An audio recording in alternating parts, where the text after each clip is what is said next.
Aslan though, right? I got so many messages. Do I pull for Aslan or do I wait for the limiteds?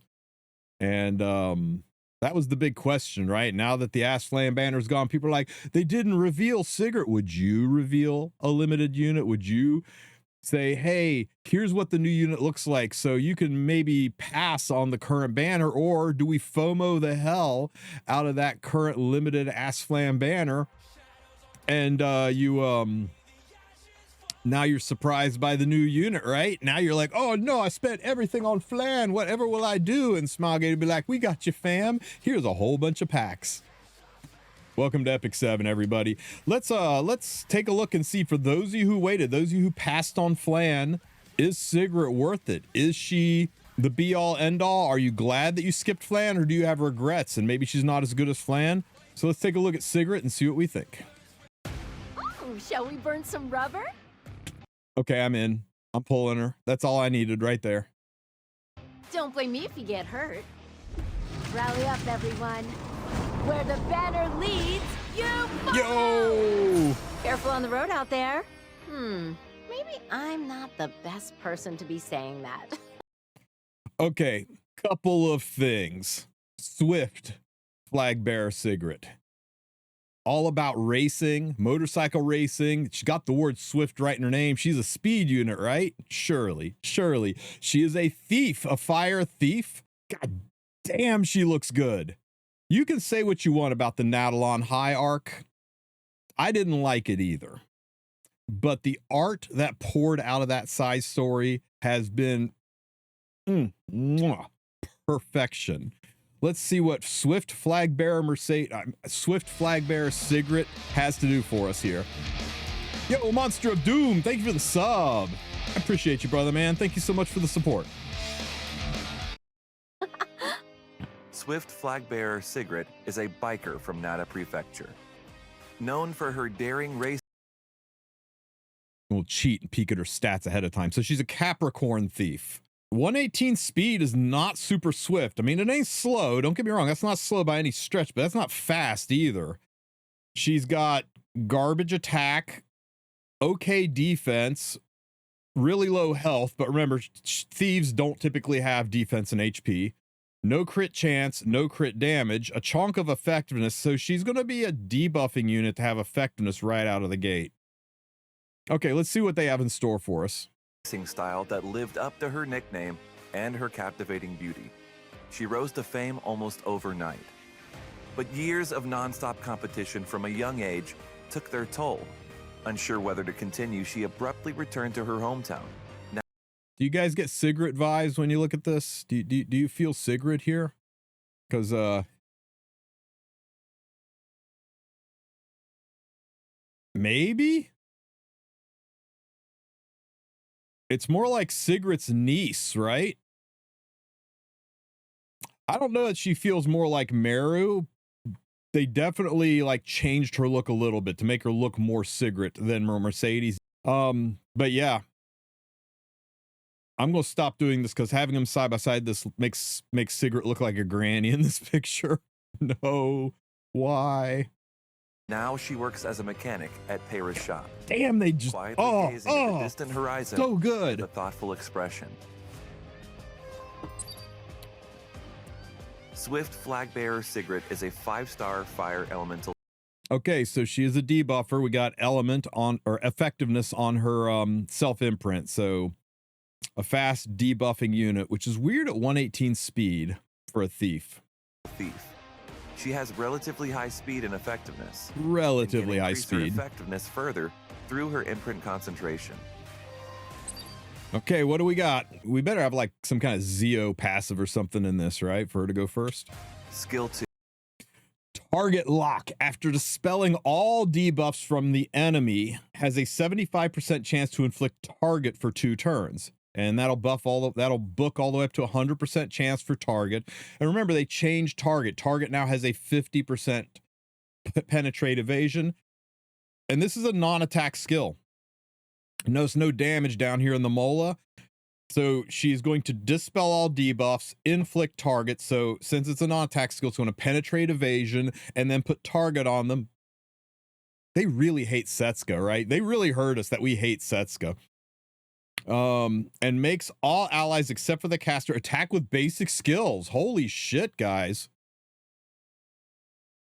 Increase the combat race caster by 30%. Okay, so she S2s, puts target on the unit, ruining basically all the evasion on the unit, and then everybody on your team, all of them S1 into the target. So if you have any other kind of damage dealer on the team, because she's not a damage dealer, you basically get to erase one unit with this skill. That's pretty heckin' strong. If this skill goes off, you can surgically erase pretty much any evasion unit you want from the enemy team. Man, they really need to rework Rylet. Poor Rylet.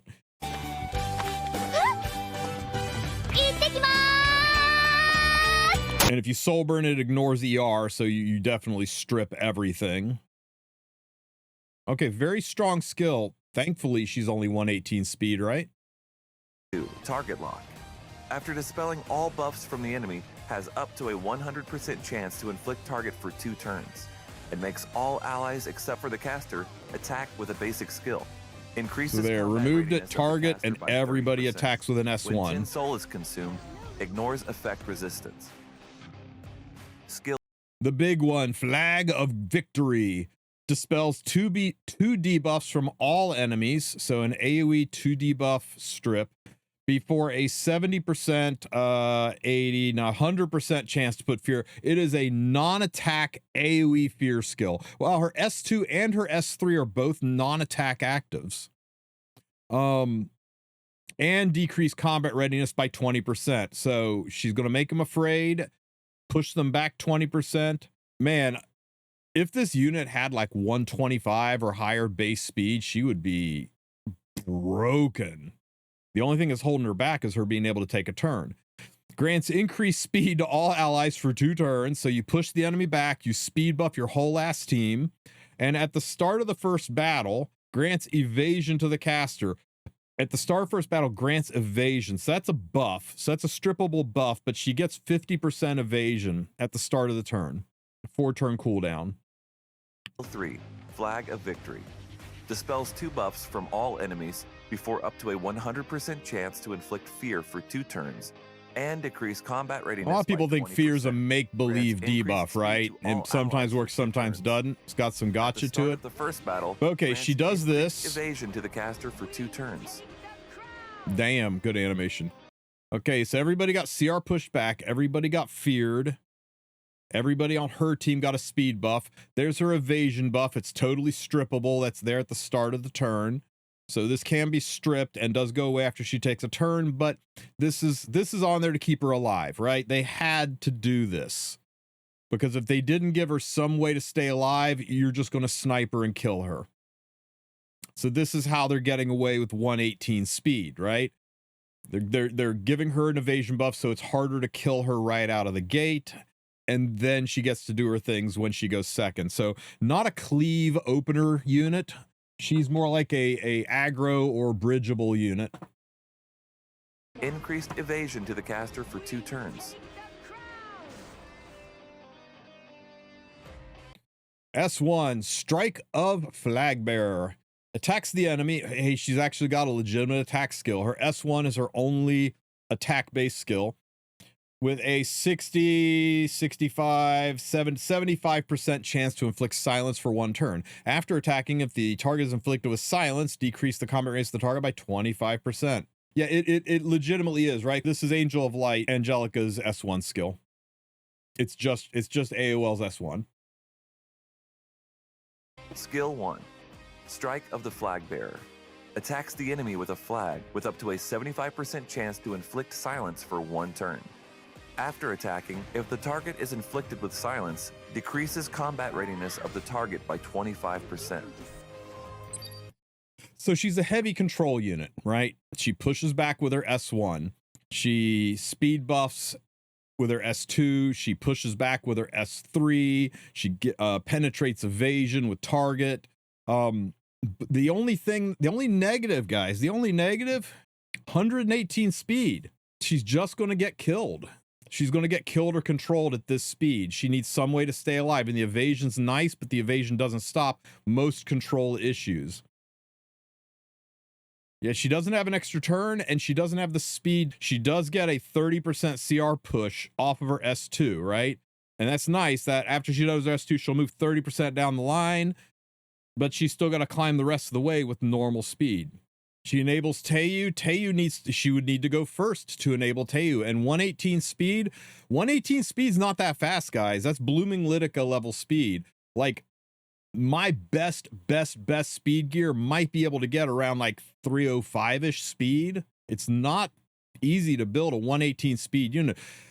You're not going to see 330 speed Sigrets out there. Okay, artifact. Swift, glorious flag. Increase evasion by 20%. Yay, another thief artifact that gives you 20% evasion. After an ally uses a basic skill, has an enchanter. There it is. There it is. There is her speed.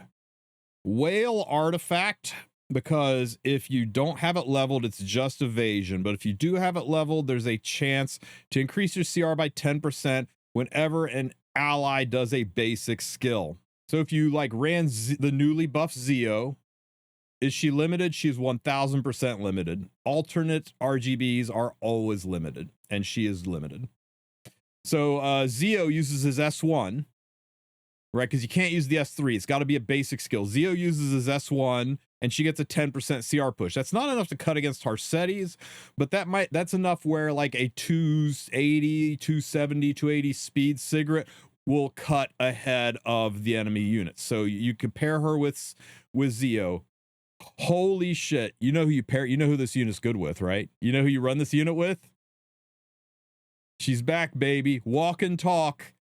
You run Conqueror Lilius with this unit. You run your stupid fast Conqueror Lilius. You S3, push everybody back, and then you S1. You S1, that is a basic skill, 10% push. She pulls somebody with her. That unit just did an S1 skill that she pulled with her, and that's a second push. That's a 20% push. Yes, if you Zio Flan, that does the same thing, right? You Zio, that's an S1 with his S1. That's a basic skill. And then Flan S1s, that's another basic. That's another way to do it. You can Zio Flan, you can Conqueror Lilius, but Conqueror Lilius is combined with the S3 pushback and the Vigor buff. You just got to find a way to bridge this girl up. And with her artifact, you can bridge her up. Do dual attacks count? Yes, because if you dual attack, you are still attacking with the S1. It says after an ally uses a basic skill. When you dual attack, you're using a basic skill. When you counter attack, you're using a basic skill. I believe if you read the description of dual attack and counter attack, it says attacks with a basic skill. This is a crazy good artifact for bridging her up. But it's a whale artifact. Surprise, surprise, a limited artifact is a whale tier artifact. Told you guys to save your bookmarks. This solves her problem. This solves her speed problem and gives her insane synergy with other units. What's the best build for her? All in on speed or bruiser? I think you build her like old school Zio, right? 260, 270 speed and stuff the rest into effectiveness, and then use the 20% push from any opener Flan or Conqueror Lilius to bridge her the rest of the way up and then run over the team. Bearer Sigret's artifact is the This is very strong, but it's nice that it requires interaction with other units. It's not just she doesn't appear to just be an island unto herself where it's like smash unit and win. She's a unit where it's like, okay, she will do insane things unless you find a way to break her bridging mechanic, or get rid of her before she takes a turn, or cleave or control the enemy, or figure a way to tank down. I really like this. I think this unit is well put together. She is insanely strong, possibly OP. ML Lua goes crazy with her. Dude, all of the S1s from ML Lua, your Lua goes first, everybody S1s, and then she pushes up. I really like this. I really like that people are cooking. You can always tell when a unit is well put together is when everybody starts theory crafting team ideas to make the unit work, to overcome the purposely keyed in weaknesses in her kit and to find ways around it. S1 ML Teiyu, certainly. She'll be great with Teiyu. See Phantom Politis with Saria Artie? You could, but why not just run Conch Lilius instead? She gets 20 or she gets 30% from her S2, right? She does her, but she has to take the turn for this to happen, right? But she does this. She gets 30% from her S2, and that makes everybody on the team attack. That's 40, 50, 60% CR push from her S2. And then all you got to do is get 1 or 2 more S1s in there, and she'll push the rest of the way up, and she can S3. If you have this artifact, and if it's max, or you don't get unlucky and it doesn't proc because you're not max.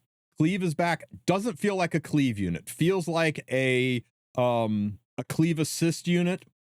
Anytime the word bridge comes out of your mouth, you're probably talking more aggro than cleave. You could probably cleave with her, but she's going to be a little bit tricky to slot into a cleave.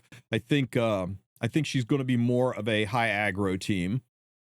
High aggro into control. You can use this unit to bridge up. You bridge her up, and then you can have her bridge your control team up. You can bridge her up and have her bridge your single target units up that surgically nuke the problems on the enemy team and aggro them to death.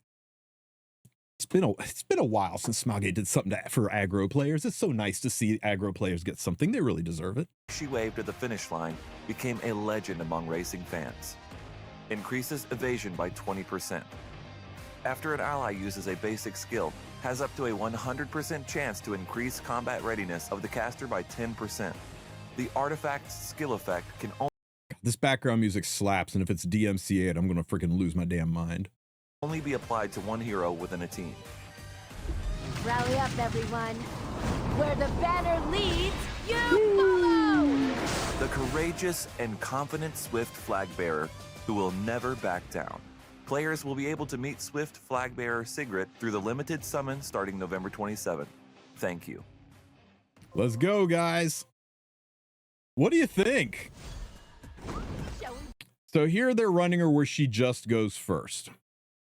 They're running her as an opener, but, you know, look at the enemy team you're taking her into. There's nobody fast over there. It's nice they have Abyssal Euphine to cut the CR pushing down, cut that in half, but, you know, you drop this girl and somebody tries to race you, you're going to be in trouble. So if you want to try to take her into RTA, I think you're going to need to run her with a fast unit who's going to go first, who can bridge her up. And Conch Lilius is the most obvious because she's a one-woman army that does this. Zio could possibly do it if you're running a fast Sigret. Zio and Aslan could definitely do it, but now you're dedicating 2 units just to get her to take a turn, and somebody can break that synergy. But yeah, sick. Hey, there's your ML Teu. Whoever it was that said, will she work with ML Teu? They clearly want you to see her doing that. Here, right now. We take the crown! Watch and learn. I never thought I'd end up using here. I know, no mercy. And now they are dead. All you've got. So that was a miss.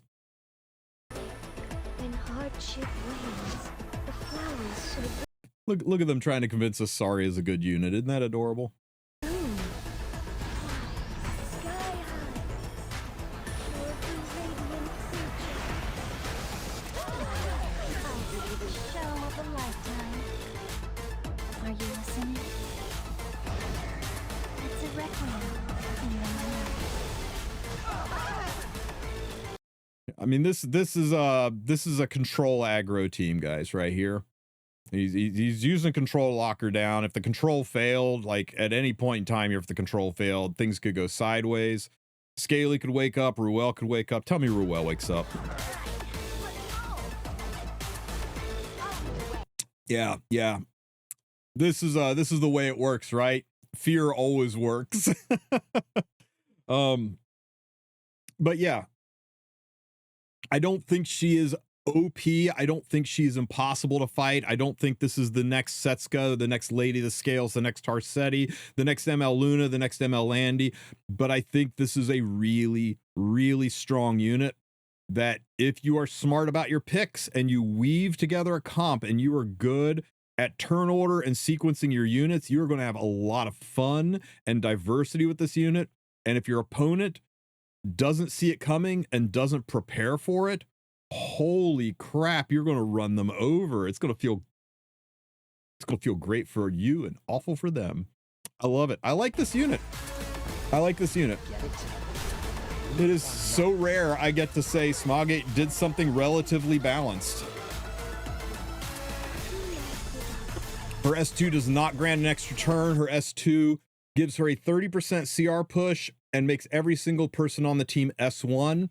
And whenever somebody on the team S1s, she gets a 10% CR push if she has her artifact and it procs in its max, Glorious Flag. So theoretically, she could get up to a 60% CR push after using her S2.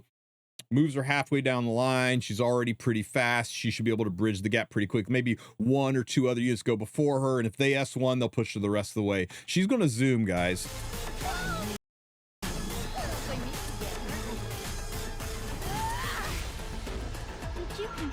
You see where she is on the CR bar? She's right up here. I'm gonna put my mouse right beside it. Watch what happens when Rowana S1's here. Boop. Every time somebody attacks, she's going to CR push by 1. And let's say Afternoon Soak Flan was on the team and she S1 and Afternoon Soak Flan dual attacked, she would have gotten that push twice. She'd be down here below Saria. So she's going to move. She's going to move pretty quickly. That's desperate to be not even worth unleashing power. Sick. How many times do I think they reran this fight to get this footage? Legit, probably just once. Maybe twice. They're not that motivated. What if C. Lorena, who constantly dual attacks, 30% chance to dual attack with Lorena, 30% chance to get a 10% push on your Sigret. You're not running this as a always going to go first. You don't have to worry about 330 speed blooming Liticas.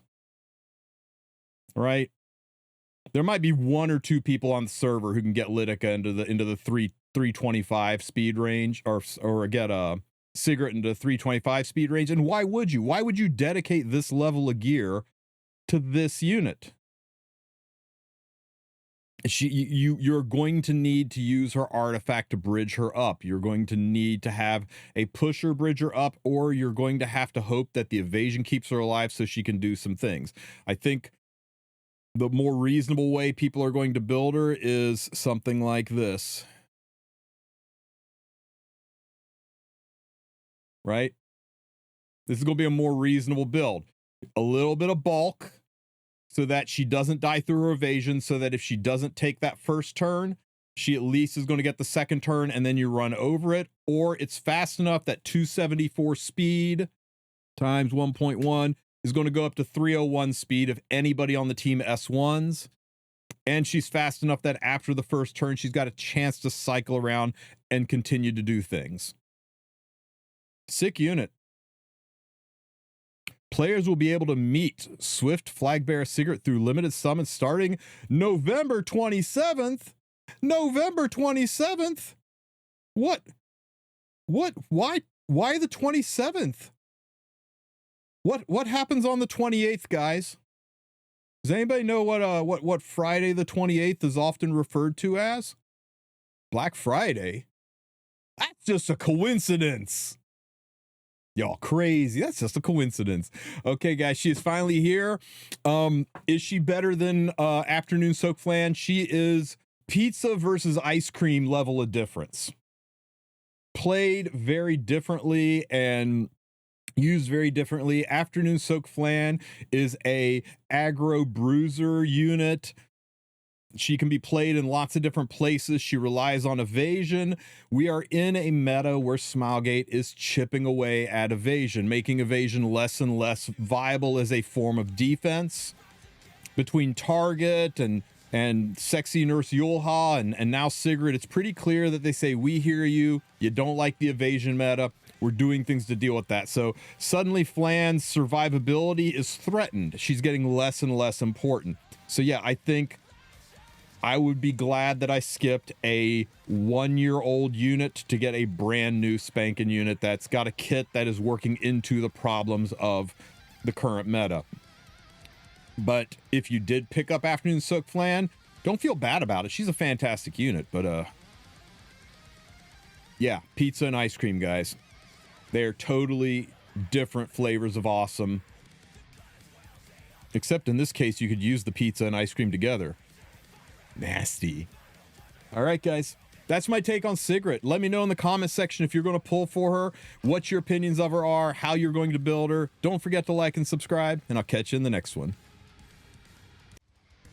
Special shout out to my Wolf Pack for supporting me on Patreon. Thank you so much. If you would like to become a Patreon supporter, click this link right here and become a member of the Wolf Pack. You will be able to get ad-free videos, advanced access to videos, as well as other special perks through your membership. So check me out at patreon.com/TristenWulf, and I'll catch you in the next one.